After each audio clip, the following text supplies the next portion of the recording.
About 45 minutes ago, the Honorable Congressman Lewis was laid to rest in the historic Southview Cemetery, and so many people were there lining the fence. And as flowers were placed on his casket, they started calling out to the family. John Lewis was there. That was quite a moment. It had been silent from that crowd until that point, and then the thank yous started.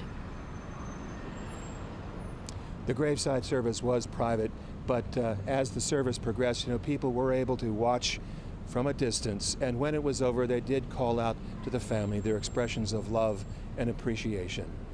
The final leg of the funeral procession extended down Jonesboro Road Southeast towards Southview Cemetery, this historic, revered, and important part of Atlanta history and civil rights history. Tomorrow marks 2 weeks since John Lewis died, and after all the tributes and personal remembrances from around the world, he went to his rest. Inasmuch as it has pleased God in God's wise providence to take from this earth the soul of our brother John Robert Lewis, we therefore commit his body to the ground, earth to earth, ashes to ashes, and dust to dust.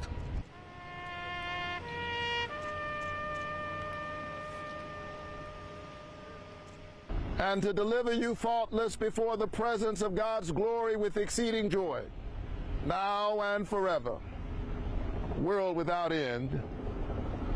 Amen.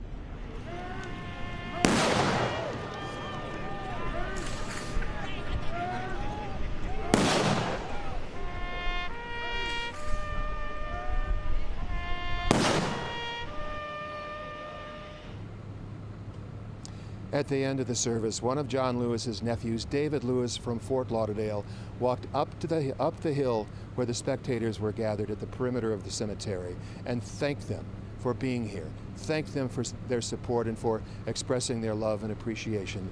And then he did what so many other people today have been doing. He spoke for his uncle, saying, "Don't just mourn, but get out and vote." Did exactly what his uncle would have done. You know, John, I was thinking it's such an intimate moment that the family shared by allowing a camera inside and allowing people to be at the fence, knowing that John Lewis lived outwardly, always for the people, and this moment was for them to really appreciate you being there and your terrific coverage today. John Lewis reporting live there for us.